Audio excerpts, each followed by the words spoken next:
अस्सलाम वालेकुम स्टूडेंट्स। अब नेक्स्ट जो हम देखने वाले हैं वो है रेडियस ऑफ गायरेशन यानी कि गर्दिशी निस्फ खुतर।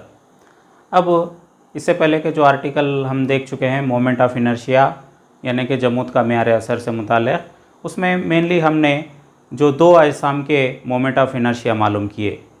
कौन से? एक रिंग का और एक डिस्क का। तो ये मोमेंट ऑफ इनर्शिया जो हम मालूम किए हैं वो किस लिहाज से, वो मैथमेटिकल इंटीग्रेशन के मेथड से हमने उसको थ्योरेटिकल मालूम किए। अब अगर एक्सपेरिमेंटली अगर आपको किसी ऑब्जेक्ट का मोमेंट ऑफ इनर्शिया मालूम करना हो तो आप किस तरह से करेंगे? तो वो जो एक्सपेरिमेंटली जो मोमेंट ऑफ इनर्शिया होता है वो मेनली उस ऑब्जेक्ट के मास पर और वो मास उस एक्सिस ऑफ रोटेशन से किस तरह से डिस्ट्रीब्यूट हुआ है, उसके अतराफ में किस तरह से डिस्ट्रीब्यूट हुआ है वो उस पर डिपेंड करता है। यानी कि जो जिस्म की कमियत है और वो कमियत उस जिस्म के महवर गर्दिश के अतराफ किस तरह से तकसीम हुई है वो उस पर डिपेंड करता है। तो अब जब ये डिस्ट्रीब्यूशन ऑफ द मास है, जब इसकी कमियत एकसान तौर पर यहाँ पर हम ले रहे हैं, तो एकसान तौर पर कमियत के लिए जब किसी ऑब्जेक्ट का मोमेंट ऑफ इनर्शिया मालूम किया जाता है तो उसको इस फार्मूले के ज़रिए से दिया जाता है। Moment of inertia I equal to mk²। I is the moment of inertia, जमूत का मेयार असर, m mass of the object यानी जिस्म की कमियत, और ये जो k है जनरली हम जो r² लेते हैं मोमेंट ऑफ इनर्शिया के फार्मूले में, तो यहाँ पर आप देख रहे हैं कि ये k² यहाँ पर लिया गया है। So this k is nothing but the radius of gyration. यही k वो है गर्दिशी निस्कुतर। यानी कि अब यहाँ पर हम ये कह रहे हैं कि ये दरअसल उस एक्सिस ऑफ रोटेशन से जो कमियत का जो फासला है, कमियत का जो फासला है वो है ये k। जो एक्सिस ऑफ रोटेशन है वहाँ से लेकर जो मास कंसिडर हम कर रहे हैं वहाँ तक का रेडियल डिस्टेंस है, ये है निस्फ खुतरी फासला। तो महवर गर्दिश से उस कमियत तक का जो निस्फ खुतरी फासला होता है उसको गर्दिशी निस्फ खुतर कहा जाता है। The radial distance of the mass from the axis of rotation is the radius of gyration and it is denoted by this k. And if we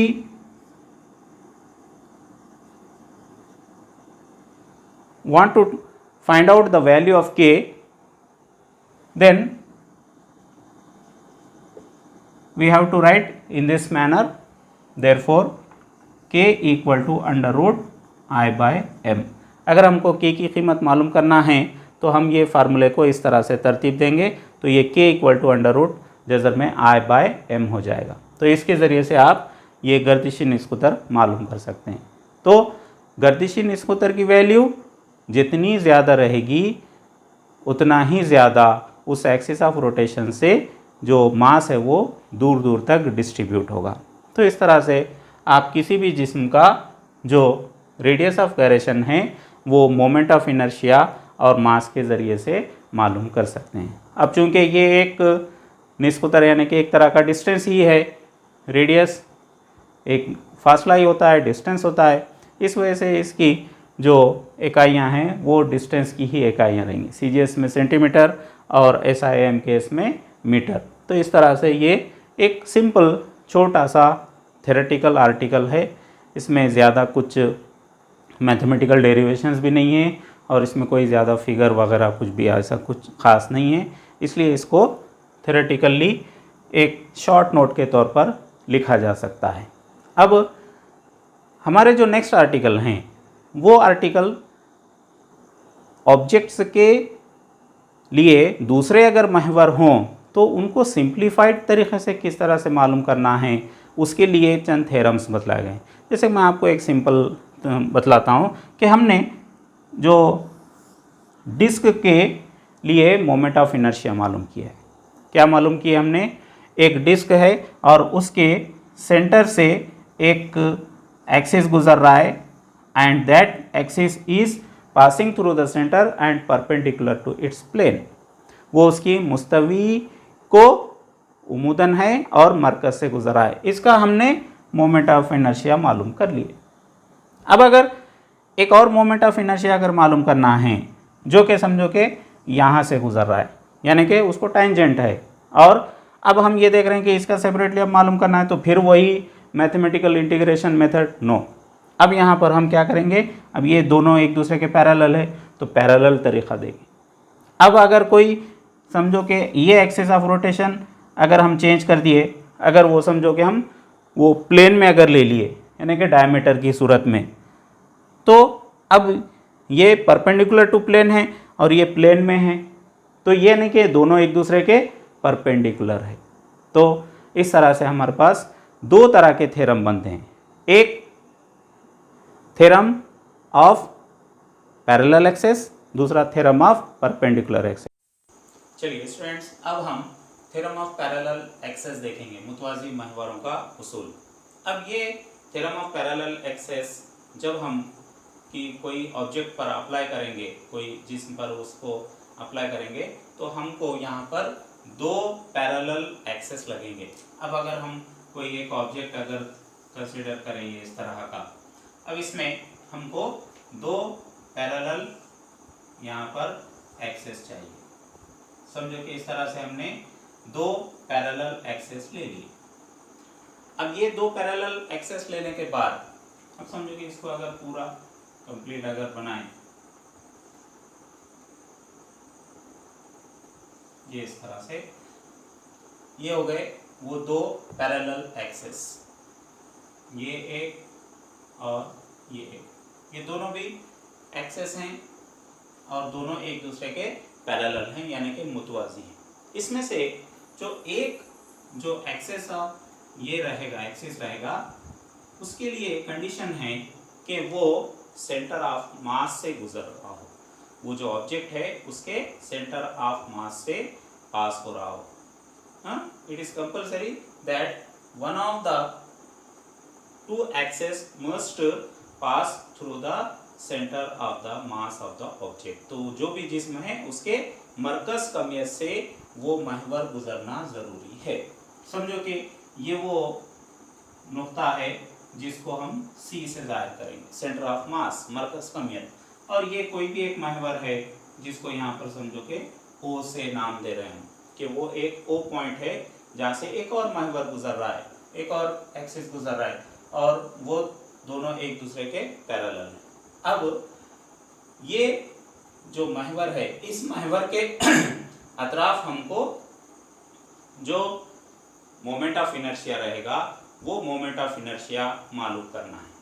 तो कोई भी ऑब्जेक्ट के सेंटर ऑफ मास का मालूम होगा तो उस लिहाज से हम कोई भी और जगह पर, किसी और जगह पर जो भी एक्सिस ऑफ रोटेशन रहेगा वहाँ पर जो मोमेंट ऑफ इनर्शिया है, जो जमूद का मियार असर है, वो किस तरह से मालूम करना है वो देखना। अब इसके लिए हमको थोड़ा सा मैथमेटिकली जो अरेंजमेंट है वो किस तरह से करना है वो देखें।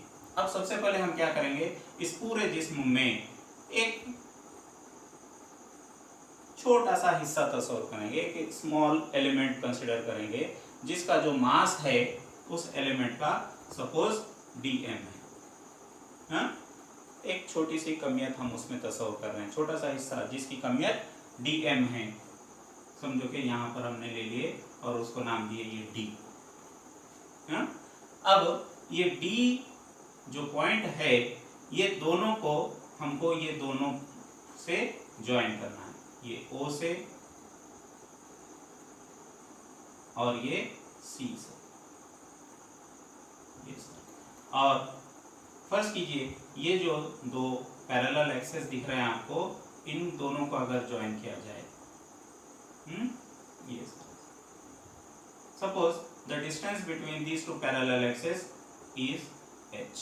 फर्ज कीजिए ये जो दो मुतवाज़ी महवर हैं उनका जो दरमियानी फासला है उसको h से अगर हम यहाँ ज़ाहिर करें, तो अब हमको थोड़ा सा मैथमेटिकल अरेंजमेंट ये करना है कि इसको, इस पथ को आगे बढ़ाना है। कितना आगे बढ़ाना है? इतना आगे बढ़ाना है कि वो d नुक्ते से उस पर एक उम्मीद खींचा जा सके, परपेंडिकुलर ड्रॉ कर सके। तो ये जब परपेंडिकुलर इस तरह से यहाँ ये ड्रॉ हो गया, तब आप यहाँ पर देख रहे हैं ये नॉर्मल हमने यहाँ पर ड्रॉ किया। अब यहाँ पर आप देख रहे हैं कि राइट एंगल ट्राइंगल्स फॉर्म हुए हैं, दो राइट एंगल ट्राइंगल यहाँ पर आप देख रहे हैं, एक है ODN और दूसरा है CDN। ये दो यहाँ पर जब बने हैं तो अब हम इसका डिटेल में जो मोमेंट ऑफ इनर्शिया के जो बेसिक फार्मूला है हमारे पास, उसके लिहाज से इनके मोमेंट ऑफ इनर्शिया मालूम करें।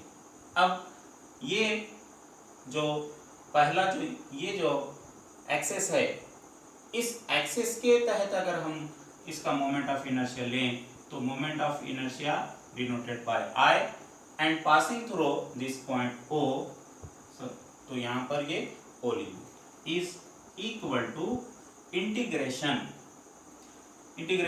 उसके बाद क्या लेते हैं हम, ये पॉइंट से ये पॉइंट तक का डिस्टेंस यानी कि DO, ये DO और उसका square multiplied by the mass of the element, और ये डिस्टेंस का स्क्वायर, जो एलिमेंट है वहां तक जो एक्सिस ऑफ रोटेशन है वहां तक का डिस्टेंस और उसका डिस्टेंस का स्क्वायर। जैसे आपको याद ही होगा I equal to integration R square DM, जो हम फार्मूला, इसी फार्मूले के जरिए से ये फार्मूला, यहाँ पर R वो डिस्टेंस था तो यहाँ पर ये डिस्टेंस, अब हमारे पास कोई यहाँ पर पर्टिकुलर उसका नाम नहीं है इसलिए हम ये नाम दे, तो ये एक हो गया। उसी तरह से दूसरा महवर जो कि सेंटर ऑफ मास से गुजर रहा है, मरकज कमिया से गुजर रहा है, उसके लिए IC इक्वल टू इंटीग्रेशन, अब आप खुद बोल सकते हैं यहाँ पर क्या हो सकता है, yes DC whole square DM, right, this DC whole square DM। अब ये दूसरा एक यहाँ पर आप लिख के रख सकते हैं, आपको काम में आएगा OC या CO, आप कोई भी उसको लिख सकते हैं, इक्वल टू H। अब उसके बाद ये जो ट्राइंगल बन रहा है, इन ट्राइंगल ये CDN, अब ये जो है DC square, DC square equal to right DN square plus NC square, ये आप फार्मूला याद रखिए, ये हमको आगे काम में आना। अब उसके बाद अब हम ये IO इक्वल टू का ये जो integration DO whole square DM है, इसको अगर यहाँ पर लें और इसका हमको फार्मूला हासिल करना है जो कि थ्योरम ऑफ पैरेलल एक्सेस रहेगा। किस तरह से, देखिए IO इक्वल टू इंटीग्रेशन क्या है, ये DO whole square into DM, अब equal to integration DO whole square, this DO whole square, अब यानी कि ये एक राइट एंगल ट्राइंगल है और वो पाइथागोरस थ्योरम के मुताबिक हम अगर यहाँ पर लिखें is equal to DN square plus NO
हासिल करेंगे, जो उमूदी महवरों का जो उसूल है उसके मुतालिक मालूमात हासिल करेंगे।